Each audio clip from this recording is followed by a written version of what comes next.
There are a lot of handhelds on the market today, but there aren't many affordable options with great screens. That's why I set out the challenge to see if it's possible to create a gaming handheld with an excellent screen for under $100. After a bunch of trial and error, I managed to create a DIY handheld with a ton of adaptability to fit a bunch of different hardware for a price that I think will really surprise you. This is the second version of my DIY handheld, and it comes with a very nice 5.5-inch AMOLED display with a good contrast ratio, above average color accuracy, and a decent maximum brightness of around 350 nits. We will do a full price breakdown on this version later in the video. Before that, I want to jump into a quick overview of my current setup.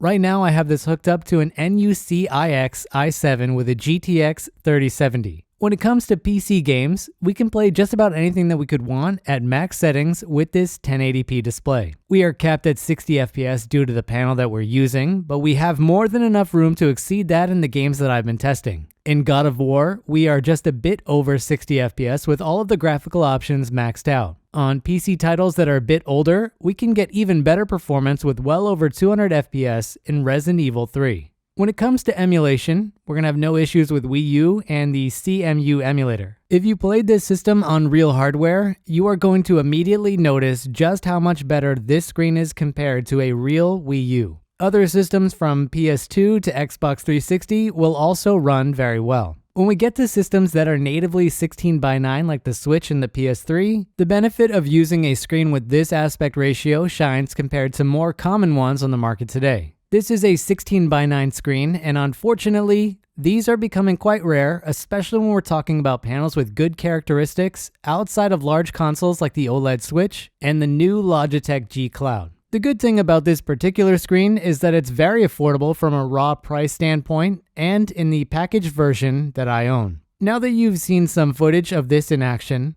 let's talk a bit about what went into this DIY setup. I started this project with a different screen as my base called the Pocket LCD. This isn't an AMOLED panel, but it does come with an 8000 mAh battery that can be very useful depending on what you're going for. It also comes with a lot of customization options with a built-in OSD and menu buttons on the top. My original idea was going to be something like this. I was going to take this screen and put it inside a bigger telescope controller like this iPega one. You'll notice with this controller that we have a bit of wasted space on the top and the bottom, so the first thing that I would have needed to do was design some 3D printed brackets to mirror the thickness on the left and the right side, as well as center this on the top and the bottom so it sits where it should. The bad part about this screen, and one of the reasons why I opted not to use it, is that all of these ports are located on this left edge, and that is not ideal for my application. I tried to use some low profile angled adapters that I bought for $1 to drive the screen, and that worked out much better, but I still would need to do some extra DIY work to drive the RK3588 board that I originally wanted to use with this handheld.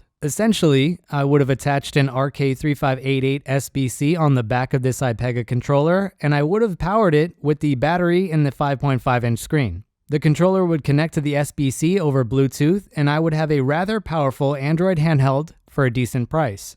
There were some other issues that I ran into with this panel, like the flickering that you can see right now, that ultimately pushed me to abandon my plan for this version and search for a better option on the market. After poking around for another day, I came across another 5.5-inch screen for about the same price, but this one is much better.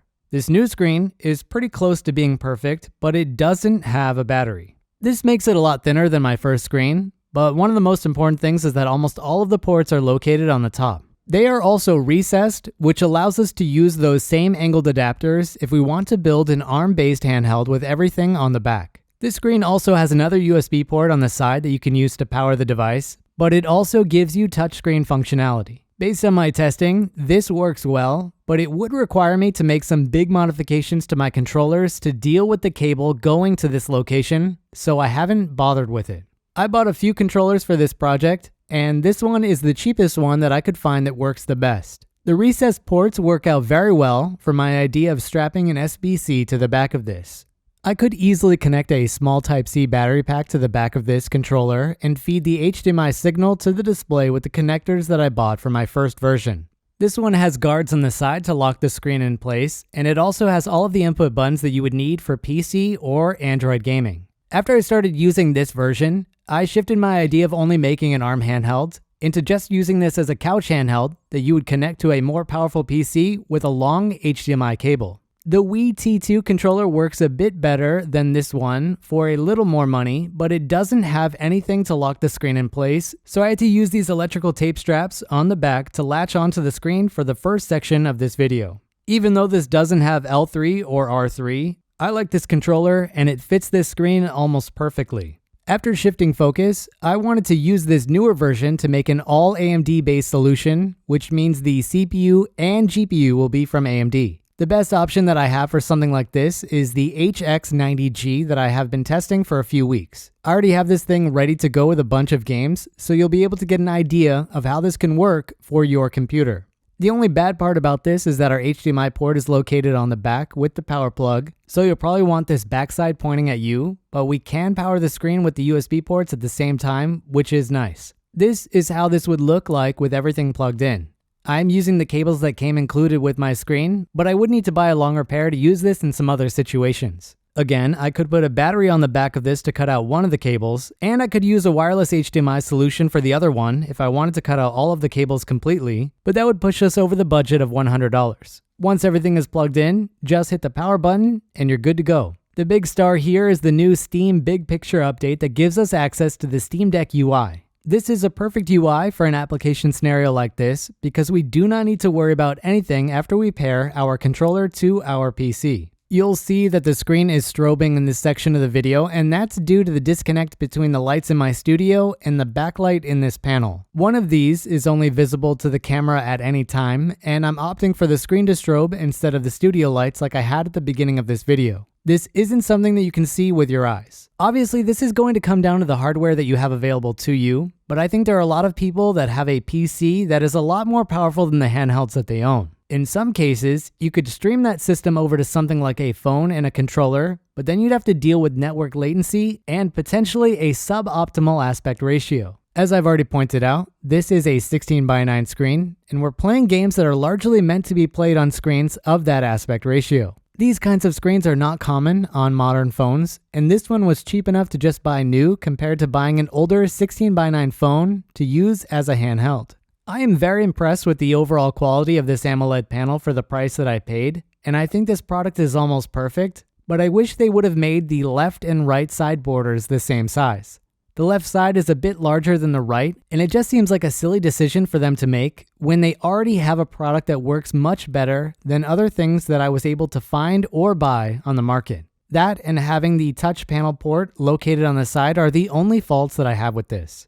I am really happy with how this came out. If you've already got something powerful enough to feed this screen with an HDMI signal, this is a cool DIY solution that can easily beat other products on the market. Not to mention that you have the benefit of not having to deal with fans or heat. So let's take a look at our price breakdown. Our budget was $100 or less, and we were able to snag the panel module for 475 RMB or around $66, and we were able to buy the controller for 99 RMB or around $14. I spent about $3 or so for connectors that I did not need to use with this version of the handheld since the screen came with connectors, so our total price comes in at around $80. We still have $20 that we could use to buy a cheap battery pack to attach to the back of this controller, leaving us with only wireless HDMI as our final upgrade. So there it is, my $80 DIY AMOLED handheld. This was a cool experiment, and I think it would be a cool product if someone was to create a total solution for around the same price. Thanks for watching, and I hope you enjoyed this video. Happy gaming, everyone. Taki out.